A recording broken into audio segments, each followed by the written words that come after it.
Shalom,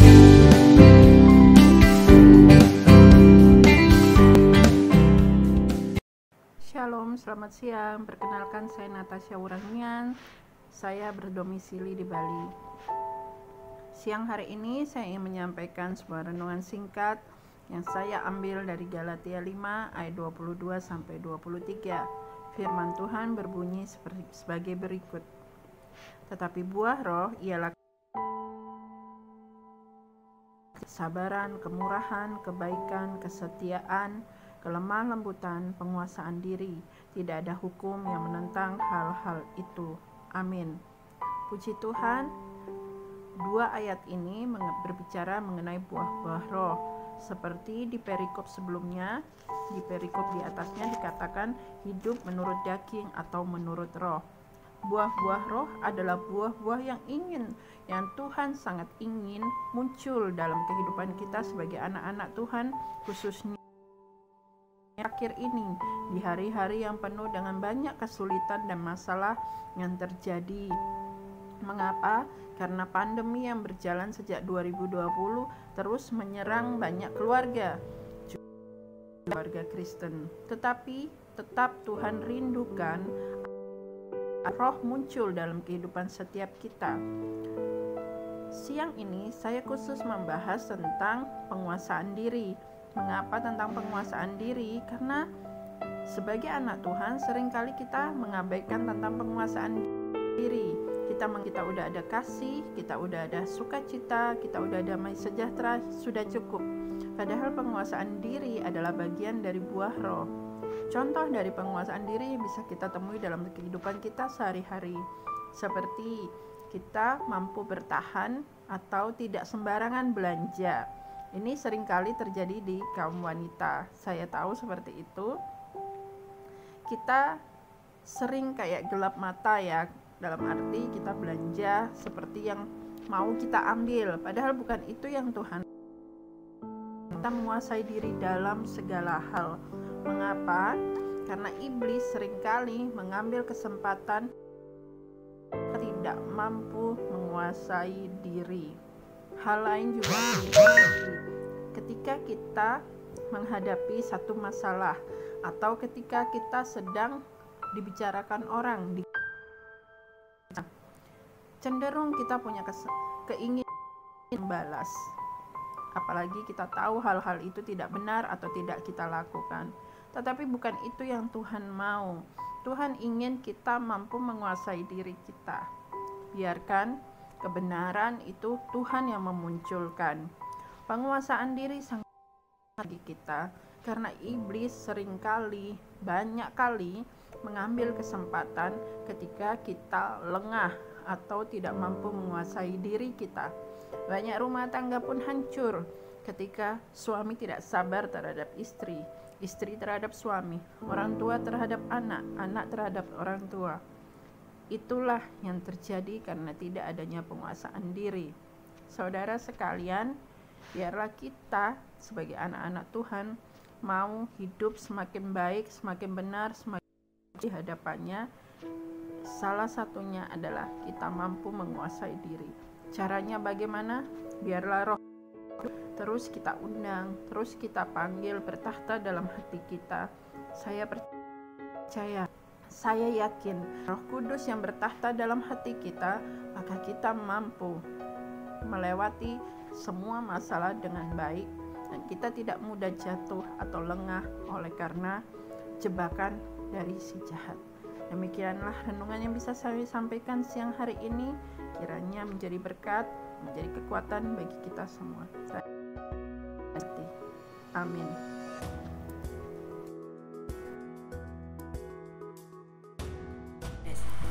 Shalom, ini tema khotbah ekspositori. Kita ambil dari Markus 7 ayat 24 sampai 30, menembus kemustahilan. Contohnya seperti orang-orang di Sirofenesia dianggap bangsa kafir, bukan bagian dari bangsa Israel. Sebenarnya tidak mendapat pelayanan khusus dari Tuhan Yesus, tetapi ada hal yang menarik yang membuat Yesus menyembuhkan anaknya. Hal apakah itu? Satu, dengan mendengar kabar baik atau kabar pengharapan, yaitu Yesus Kristus bisa menyembuhkan. Dia seorang nabi yang menyembuhkan banyak orang.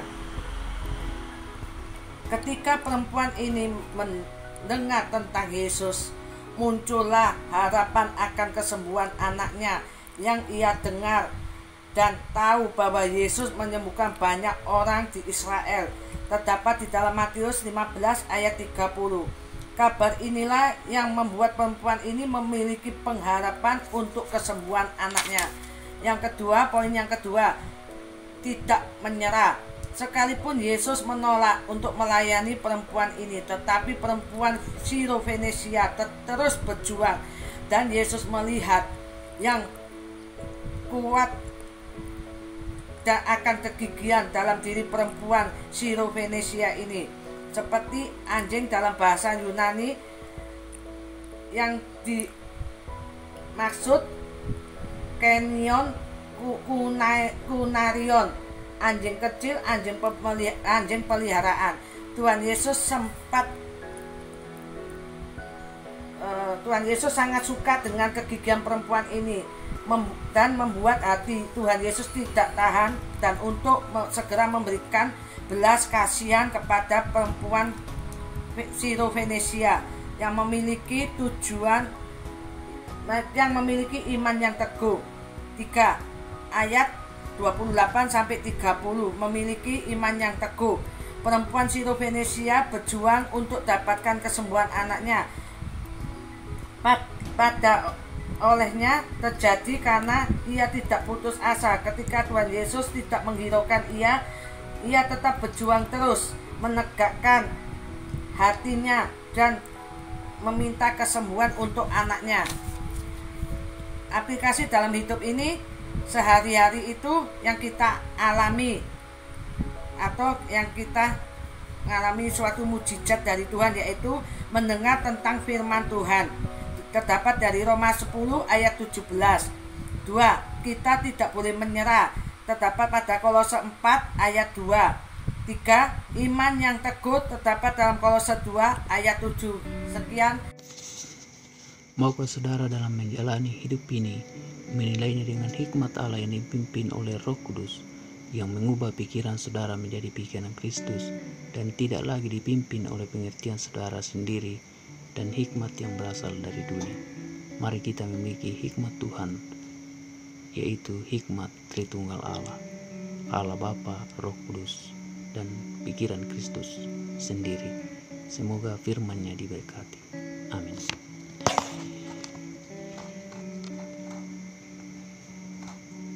Salam bagi kita semua, perkenalkan saya Maston Wasinton Situmora.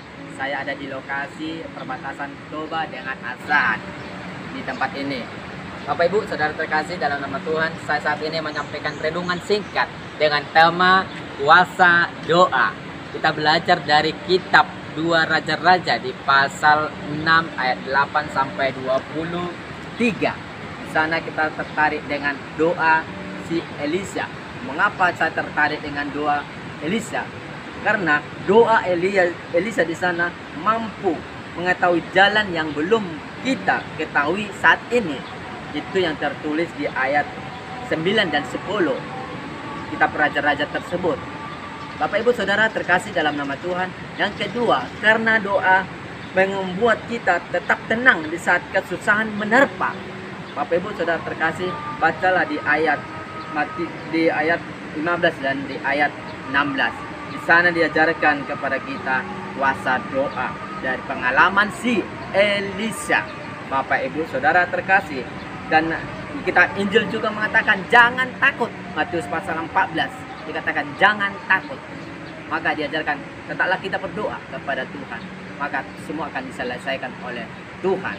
Dengan ini saya sampaikan kepada kita semua, tetaplah kita berdoa. Haleluya. Saudara terkasih dalam nama Tuhan, yang ketiga, mengapa kita harus berdoa? Inilah kuasa doa. Yang ketiga, doa memampukan kita melihat kuasa Allah sedang bekerja atas kita. Baca di ayat 17. Di sana diajarkan tentang si Elisa, doa si Elisa. Saudara terkasih dalam nama Tuhan, inilah kuasa doa. Dan keempat, doa memampukan kita berada di atas masalah. Bapak Ibu Saudara terkasih, inilah tentang kuasa doa. Maka mari kita seluruh umat Kristen berdoa bagi bangsa Indonesia ini, supaya kita berada di atas masalah, di atas badai, di atas pergumulan. Tuhan akan selesaikan, karena doa itu adalah hubungan komunikasi langsung dengan Allah kita, Sang Pencipta. Mari kita saudara terkasih, dalam nama Tuhan kita doakan bangsa kita, keluarga kita, seluruh jemaat Tuhan, supaya Tuhan yang memulihkan. Yakin dan percayalah dengan doa. Apa yang kita doakan, apa yang kita ucapkan, semuanya pasti akan terjadi. Haleluya, haleluya. Saudara terkasih, dalam nama Tuhan, lihatlah cara kerjanya Tuhan lewat doa dan lewat doa saudara dan saya. Tuhan pasti akan mendengar. Haleluya. Terpujilah nama Tuhan. Inilah doa, inilah renungan singkat yang saya sampaikan pada hari ini. Kiranya kita semua diberkati. Haleluya. Amin. Perkenalkan, nama saya Agung Setio, nomor induk BBS 0326. Pada saat ini kami akan membawakan renungan dengan judul Si Buta dari Betsaida. Beberapa tahun lalu kita melihat ada judul film yang berjudul Si Buta dari Gua Hantu. Dia begitu lincah, mempunyai ilmu, tetapi di sini beda sekali. Di dalam perikop ini, si buta dari Betsaida, di mana orang buta ini tidak bisa apa-apa dan temannya yang membawa kepada Yesus. Kita lihat pada akhirnya Tuhan Yesus menyembuhkannya. Namun ada yang aneh, penyembuhan ini disembuhkannya secara 2 tahap. Pertama melihat remang-remang dan kedua jelas.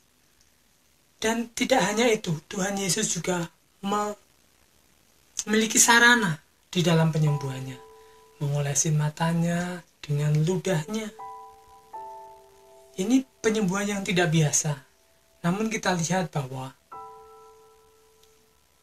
orang buta ini disembuhkan. Dan kesembuhan itu sempurna. Dan setelah orang buta ini menerima kesembuhan, dia berpesan kepada orang buta ini, jangan pergi ke kampung. Nampaknya kampung ini adalah kampung Betsaida. Betsaida adalah kota yang sudah dikutuk oleh Tuhan. Betsaida adalah kota yang banyak orang-orang tidak percaya. Banyak orang-orang yang mementingkan dirinya sendiri, hanya mementingkan mujizatnya, tapi tidak mau percaya kepada Tuhan Yesus. Oleh sebab itu, di dalam perenungan ini, kita dapat mengambil kesimpulan di dalam perikop ini adalah jangan kembali kepada masa lalu. Jangan kembali kepada ketidakpercayaan kita yang dulu. Dulu mungkin kita buta, sekarang sudah disembuhkan oleh Tuhan. Oleh sebab itu, teruslah maju mengikuti Tuhan Yesus. Bahkan ketika kita disembuhkan itu mendapat impresi, dan impresi itu dapat menguatkan hati kita dari dalam untuk membawa orang buta yang lain seperti teman orang buta ini, membawa kepada Kristus, dipertemukan kepada Kristus untuk diselamatkan. Demikian renungan ini, Tuhan Yesus memberkati. Amin.